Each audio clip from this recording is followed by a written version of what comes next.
Assalamualaikum warahmatullahi wabarakatuh. Kembali lagi bersama saya Asmiati. Di video kali ini kita akan membahas tentang sejarah perkembangan optika. Sejarah perkembangan optika pada setiap periode dibagi menjadi 4 periode. Sebelumnya, kita harus mengetahui apa itu optik. Kata optik berasal dari bahasa Latin yang berarti tampilan. Optika merupakan cabang fisika yang membahas mengenai gejala-gejala optik. Gejala-gejala optik seperti perilaku atau sifat-sifat cahaya dan interaksi cahaya dengan materi.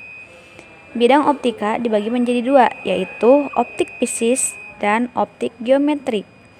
Optik fisis menunjukkan gejala-gejala yang terjadi pada optik geometri dengan uraian matematis, sehingga bagian optik dan sistem kerja cahaya seperti posisi, ukuran, dan pembesaran objek menjadi semakin jelas. Sementara optik geometris atau optik sinar menguraikan perambatan cahaya sebagai vektor yang disebut sebagai sinar yang melalui gambar-gambar geometri dari berkas sinar tersebut. Menurut Richtmyer, perkembangan optika dibagi menjadi 4 periode, seperti halnya perkembangan keilmuan. Pertama, perkembangan optika periode 1, yaitu pada zaman prasejarah sampai 1500 Masehi. Pada zaman prasejarah, optik dikenal buktinya dengan penemuan lensa kaca optik sekitar 2200 tahun yang lalu di Baghdad, Irak. Lensa tua berukuran ibu jari ditemukan dengan retakan kecil di kaca. Penemuan ini menunjukkan bahwa zaman kuno orang telah mengetahui cara membuat lensa dan mengaplikasikannya dalam kehidupan sehari-hari. Selama periode 1 yang dimulai dari 300 sebelum Masehi, optik telah dipelajari secara ilmiah. Pada zaman prasejarah ini dikenal sebagai zaman yang hanya memberikan teori-teori ahli tanpa pembuktian dengan percobaan, sehingga beberapa teori optik muncul seperti teori emisi dan teori induksi. Para ilmuwan yang hidup pada zaman prasejarah berpikir bahwa kita bisa melihat objek karena cahaya dari mata kita dipancarkan darinya, ibarat senter yang menyinari suatu benda sehingga kita dapat melihat benda itu. Teori ini dicetuskan oleh Aristoteles dan Ptolemy. Pada periode sebelum Masehi ini, Euclid, yaitu pada tahun 275 sebelum Masehi sampai 330 sebelum Masehi, menemukan bahwa cahaya merambat lurus. Ia juga mempelajari tentang pemantulan cahaya. Pada abad ke-10 Masehi, muncul teori yang menentang teori sentuhan, yaitu teori pancaran. Teori emisi dikatakan sepenuhnya mengubah konsep cahaya. Dalam teori emisi dikatakan bahwa kita dapat melihat benda bukan karena mata kita memancarkan cahaya ke arah benda, tetapi karena ada cahaya yang dipantulkan dari benda yang kita lihat di mata kita. Teori ini pertama kali ditemukan oleh Ibnu Al-Haytham pada tahun 965 Masehi sampai 1040 Masehi. Seorang ilmuwan Islam yang sangat terkenal dan juga dikenal sebagai bapak optik di dunia. Pada akhirnya, teori emisi ini sepenuhnya membatalkan teori taktikal dan dianggap benar sampai sekarang. Selanjutnya, pada abad 13, fenomena pembiasan cahaya mulai dipraktekkan. Hal ini bukti dengan adanya karya-karya dalam buku Bacon berjudul Perspectiva, yang di dalamnya menjelaskan bahwa suatu benda kecil yang dilihat melalui kubah kaca atau kristal akan tampak atau terlihat lebih besar dan lebih jelas. Sekitar akhir abad ke-15 atau awal abad 16, seorang ilmuwan Italia yaitu Leonardo da Vinci mengusulkan optik fisiologis mata manusia yang menyebabkan terbukanya penemuan di bidang medis untuk masa depan. Perkembangan optika periode 2, yaitu pada tahun 1550 Masehi sampai 1800 Masehi. Tidak seperti periode 1, selama periode 2 banyak eksperimen dilakukan untuk membuktikan kebenaran teori-teori lanjutan. Penemuan ini terjadi pada periode 2. ketika orang-orang mulai senang mengamati pelangi, hingga akhirnya pada periode ini ditemukan bahwa pelangi disebabkan adanya cahaya yang dibiaskan oleh air. Pada abad ke-16 ini, sudah dimulainya pembuatan mikroskop dengan menggunakan lensa gabungan yaitu objektif dan okuler oleh Anthony van Leeuwenhoek, yaitu pada tahun 1632 sampai 1723 dari Belanda. Seabad kemudian di tempat yang sama yaitu di Belanda, tepatnya pada abad ke-17 sekitar tahun 1608 Masehi, Hans Lippershey pertama kali orang yang mengklaim bahwa ia adalah orang yang pertama menemukan teleskop. Penemuan teleskop ini hanya dapat memperbesar 3 kali ukuran aslinya. Namun setahun setelah penemuan tersebut, Galileo Galilei mempelajari teleskop Lippershey dan berhasil membangun teleskop yang lebih canggih hingga dapat memperbesar 20 kali lipat. Saat ini, teropong yang ditemukan oleh Galileo disebut teleskop panggung. Kemudian Kepler menyempurnakan desain teleskop Galileo pada tahun 1611, khususnya dengan menggunakan 2 lensa cembung sehingga bayangan yang dihasilkan terbalik. Desain Kepler ini masih merupakan desain utama refraktor saat ini, hanya saja perlunya perbaikan atau peningkatan pada lensa dan kaca. Selama abad ke-15 dan 16, para ilmuwan sangat berusaha untuk menghitung kecepatan cahaya dengan berbagai cara. Beberapa menggunakan metode serupa untuk menghitung kecepatan suara, yaitu dengan meminta seorang berdiri di atas bukit yang sangat jauh dan kemudian menyalakan lentera. Lamanya waktu lentera dinyalakan dengan cahaya yang dilihat oleh pengamat di dasar bukit adalah dasar untuk menghitung kecepatan cahaya. Ilmuwan yang menggunakan metode ini adalah Galileo Galilei. Namun, Galileo Galilei tidak menemukan interval waktu ini, sehingga Galileo mengatakan bahwa kecepatan cahaya sangat cepat dan bahkan tak terbatas. Pada tahun 1670-an, oleh Romer mengamati bulan-bulan planet Jupiter. Ia mengamati beberapa lama waktu yang dibutuhkan bulan untuk bergerak di belakang Jupiter. Namun ia terkejut saat menemukan bahwa bulan muncul dan menghilang secara berbeda. Terkadang lebih lambat dan terkadang lebih cepat dari waktu yang dihitung. Sehingga Romer menyimpulkan bahwa kecepatan cahaya memiliki batas. Hal tersebut mengacu pada posisi bumi ketika Romer melakukan pengamatan, dan time out-nya ialah 16,7 menit. Sehingga Romer berasumsi bahwa jarak terestrial Jupiter adalah 2 AU dan dapat disimpulkan bahwa C sama dengan 2 AU per 16,7 menit sama dengan 300.000 km per sekon. Meskipun AU masih belum diketahui pada saat itu, namun pengamatan Romer pada saat itu membuktikan bahwa kecepatan cahaya sangat tinggi. Tidak heran Galileo tidak dapat mengukurnya karena kemungkinan jarak pandang yang kurang jauh. Sir Isaac Newton dalam Theory of Light tahun 1675 mengatakan bahwa cahaya terdiri dari partikel-partikel halus yang memancar ke segala arah dari sumbernya. Jika partikel dianggap tidak bermassa, maka objek bercahaya tidak akan kehilangan massa hanya dengan memancarkan cahaya, dan cahaya tidak akan berpengaruh oleh gravitasi. Teori Newton dikenal sebagai teori emisi.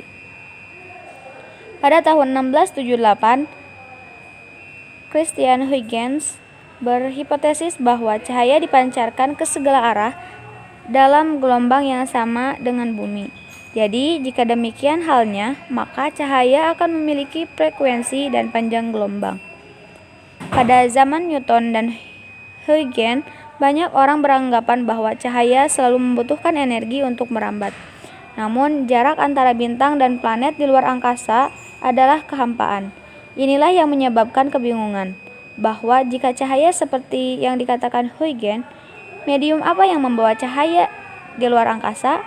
Oleh karena itu, Huygens menanggapi kritik ini dengan berhipotesis bahwa ada zat yang disebut ether sebagai perantara dalam ruang hampa.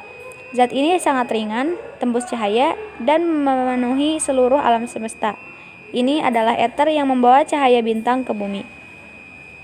Newton menggambarkan cahaya sebagai idola yang bergerak lurus. Anehnya, di tempat lain, Newton bahkan mengusulkan teori osilasi ether untuk menjelaskan sifat cahaya. Ini menunjukkan kontradiksi Newton. Tetapi Newton percaya bahwa ether terdiri dari partikel yang sangat halus yang membuatnya sangat keras dan elastis. Alam tanpa ether tidak dapat menghantarkan gelombang.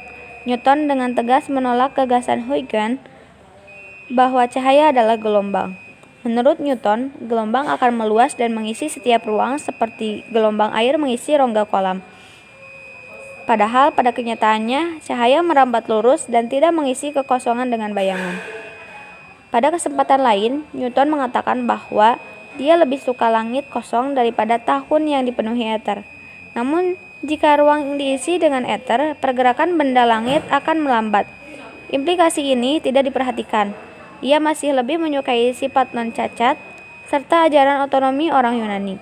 Dapat disimpulkan bahwa Newton masih ragu-ragu tentang cahaya, tidak dapat memilih antara model peluru dan osilasi ether. Meskipun ia mencondongkan tubuh ke depan dan Principia edisi kedua pada tahun 1713, Newton kembali menutup semua spekulasi dan menulis, "Saya tidak melanggar hipotesis." Sampai pertengahan abad ke-18, tidak ada percobaan yang membuktikan kebenaran bahwa cahaya dibandingkan dengan peluru di atas. Perkembangan optika periode 3, yaitu pada tahun 1800 Masehi sampai 1890 Masehi. Periode 3 adalah periode terpendek dalam sejarah perkembangan optik. Periode 3 dimulai sekitar tahun 1801. Pada periode ini, Thomas Young dan Augustin Fresnel menunjukkan bahwa cahaya dapat dibelokkan atau dipraksi dan diinterferasi ketika melewati dua celah sempit. Thomas Young menghidupkan kembali teori gelombang cahaya Huygens dan mengatakan bahwa pemisahan berkas cahaya pada batas antara dua media menjadi berkas cahaya yang dibiaskan. Peristiwa ini tidak dapat dijelaskan oleh teori emisi Newton, sehingga Thomas Young mengusulkan prinsip interferensi dua gelombang sebagai deskripsi cincin Newton dan warna pelat.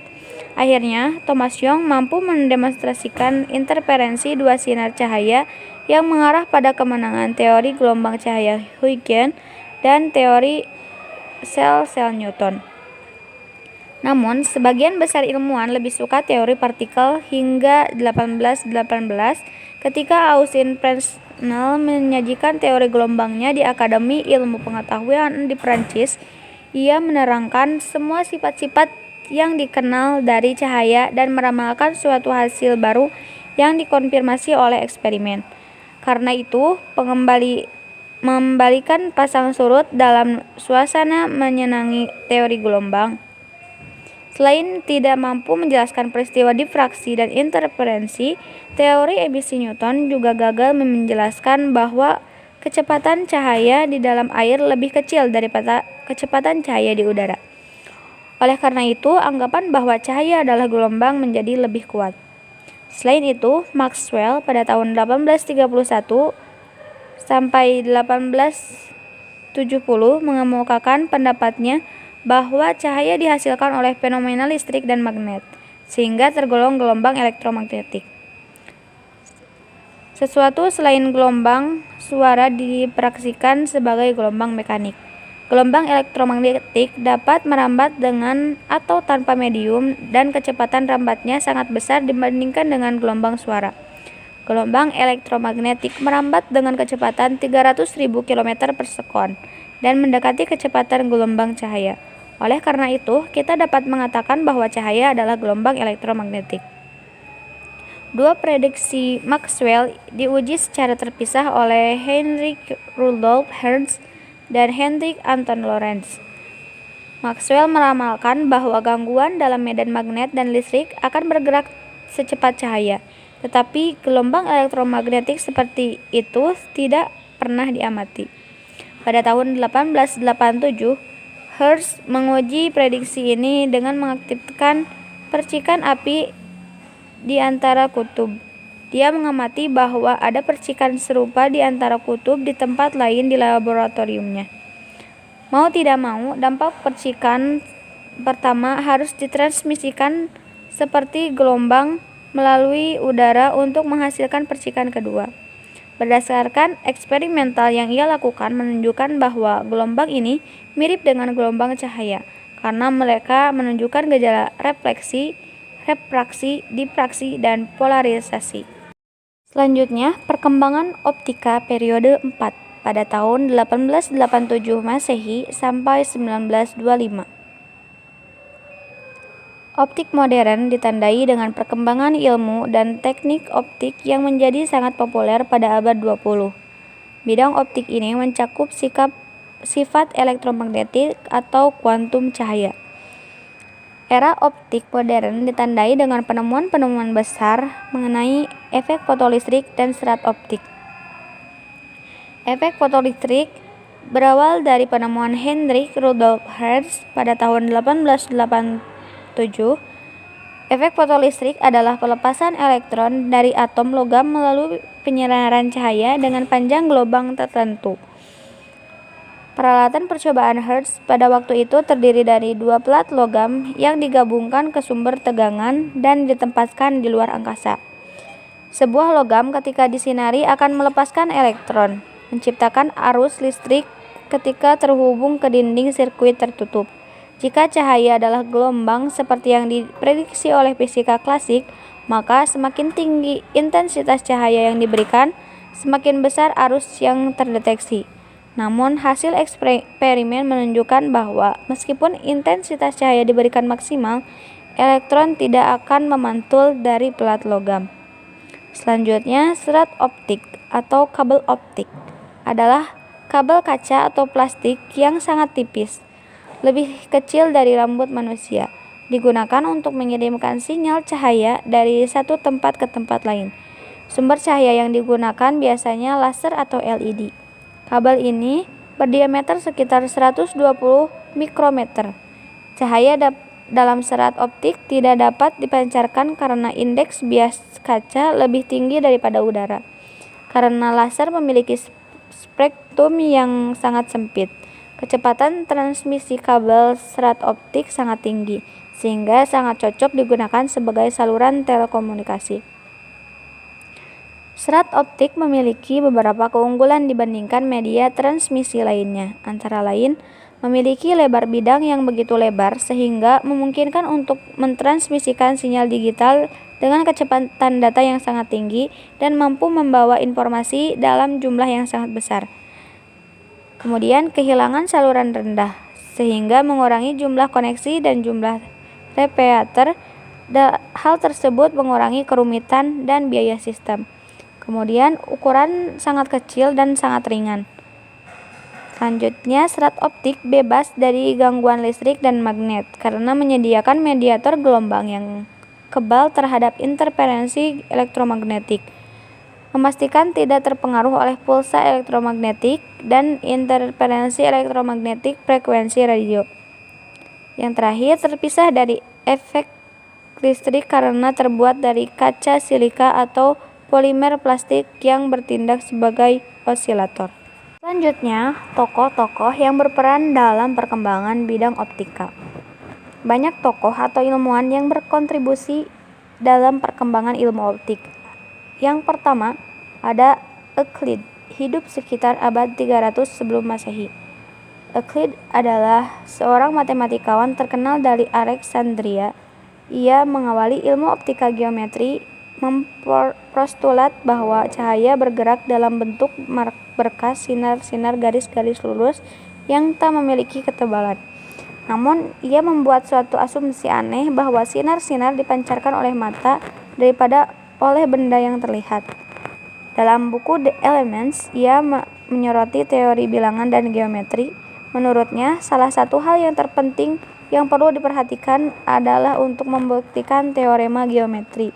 Tidak perlu mengambil contoh dari dunia nyata, tetapi cukup menyimpulkan logika menggunakan aksioma yang sudah mapan. Yang kedua, ada Ibnu Al-Haytham pada tahun 965 Masehi sampai 1040 Masehi. Ibnu Haytham adalah seorang sarjana Islam terkemuka di dunia Muslim dan juga terkenal di kalangan sarjana Barat, yang dikenal di sana sebagai Al-Hazen. Ia sangat senang melakukan penyelidikan. Dia adalah orang pertama yang menulis dan menemukan data penting tentang cahaya. Penelitiannya tentang cahaya menginspirasi ilmuwan Barat seperti Boger, Bacon, dan Kepler, penemuan mikroskop dan teleskop. Jumlah karya atau tulisan tidak kurang dari 200, meliputi matematika, fisika, astronomi, kedokteran, dan optik, serta terjemah atau komentar atas karya filosofis Aristoteles dan Galen. Karyanya yang unik adalah di bidang optik, khususnya Al-Manazir, menangani masalah yang berkaitan dengan mata. Karya tersebut merupakan cerminan dari kinerja eksperimental yang telah dibangunnya. Karya ilmiah yang ia bangun dengan susah payah dipindahkan ke Roger Bacon, yang dianggap di Barat sebagai bapa metode eksperimental. Al-Manazir ini juga diterjemahkan ke dalam bahasa Latin, Opticae Thesaurus, dan diterbitkan di Barat pada abad ke-16. Dan karya ini juga memiliki pengaruh besar bagi Kepler di bidang optik. Yang ketiga, ada Johannes Kepler pada tahun 1571 sampai 1630. Johannes Kepler merupakan seorang tokoh penting dalam revolusi ilmiah. Adalah seorang astronom, matematikawan, dan astrolog Jerman. Ia terkenal dengan hukum gerak planetnya. Ia kadang-kadang disebut astrofisikawan teoritis pertama. Di awal karirnya, Kepler adalah asisten Tycho Brahe. Kepler sangat dihargai tidak hanya dalam matematika, namun ia sangat terkenal di bidang optik dan astronomi. Meskipun Kepler memiliki tubuh yang kecil, namun ia memiliki kecerdasan yang luar biasa serta kepribadian yang ulet. Dia menanggapi diskriminasi ketika ia ditolak untuk masuk Katolik Roma, bahkan di bawah tekanan yang sangat besar. Yang keempat ada Snellius pada tahun 1680 sampai 1626. Snellius adalah seorang ilmuwan Belanda yang berspesialisasi dalam astronomi dan matematika. Beliau dikenal dengan hukum pembiasan cahaya. Ia merupakan orang pertama yang menemukan bahwa hubungan tetap antara proyeksi sinar datang dan proyeksi sinar bias. Pernyataan tersebut disebut dengan hukum Snell. Yang kelima adalah Christian Huygens pada tahun 1629 sampai 1695. Beliau merupakan matematikawan dan fisikawan Belanda. Lahir di Den Haag. Ia adalah putra dari Constantijn Huygens. Sejarawan sering mengasosiasikan Huygens dengan revolusi ilmiah. Pada tahun 1678, Christian Huygens menjelaskan hukum Snellius dari penurunan prinsip Huygens dengan sifat cahaya sebagai gelombang. Ia menemukan bahwa pada dasarnya cahaya sama dengan bunyi dan berupa gelombang. Perbedaannya hanya pada panjang gelombang dan frekuensinya. Dalam teori Huygens ini, peristiwa pemantulan, pembiasan, interferensi maupun difraksi cahaya dapat dijelaskan secara tepat, namun belum dapat memberi penjelasan yang gamblang mengenai sifat cahaya merambat lurus. Selanjutnya ada Antony van Leeuwenhoek. Leeuwenhoek adalah seorang fisikawan dan ahli biologi, pelopor dalam penelitian mikroskopis yang lahir di Delft, Belanda. Pada usia 21 tahun, ia membuka toko kain dan memulai menggunakan kaca pembesar untuk memeriksa kualitas kainnya. Mikroskop Leeuwenhoek tidak lebih besar dari ibu jari. Mikroskop terbuat dari logam. Lensa tunggal tebalnya sekitar 1 mm dan panjang fokus sangat pendek sehingga Anda harus memegangnya secara dekat dengan mata untuk menggunakannya. Dia mengatakan bahwa hanya 1 tetes air dapat menampung 1 juta hewan kecil. Leeuwenhoek hidup dalam kemuliaan, dikunjungi oleh raja-raja saat itu. Sebelum kematiannya pada usia ke-90 tahun, ia membangun lebih dari 400 mikroskop. Selanjutnya ada Sir Isaac Newton pada tahun 1642 sampai 1727. Newton adalah salah satu ilmuwan paling berpengaruh dalam sejarah. Ide-ide dan penemuannya memikat banyak orang hari ini dan kemudian dan menjadi puncak dari revolusi ilmiah abad 17. Dari mana dunia modern dimulai, Albert Einstein memuji Newton sebagai kemajuan terbesar dalam pemikiran yang pernah dibuat oleh individu tertentu. Newton adalah kepala arsitek dunia modern. Ia memecahkan teka-teki filosofis klasik tentang cahaya dan gerak. Newton terkenal dengan teori emisi atau teori partikelnya yang mengemukakan bahwa dari sumber cahaya dipancarkan partikel-partikel yang sangat kecil dan ringan ke segala arah dengan kecepatan yang sangat tinggi. Berdasarkan temuannya itu, Newton juga mengatakan bahwa cahaya dapat merambat lurus tanpa dipengaruhi oleh gaya gravitasi bumi. Selanjutnya ada James Clerk Maxwell. Ia adalah fisikawan dari Skotlandia yang pertama kali menulis hukum listrik dan kemagnetan berdasarkan persamaan matematis. Ia membuktikan bahwa gelombang elektromagnetik adalah gabungan dari osilasi medan listrik dan magnetik pada tahun 1864. Maxwell dengan teori elektromagnetiknya mengatakan bahwa cepat rambat gelombang elektromagnetik sama dengan cepat rambat cahaya, yaitu 300.000 km per sekon. Hal ini didukung oleh percobaannya yang dilakukan Albert Milchson dan James Morley pada tahun 1887 yang membuat mesin untuk menguji teori Maxwell. Hasil dari percobaan tersebut didapat bahwa kecepatan gelombang cahaya adalah tetap.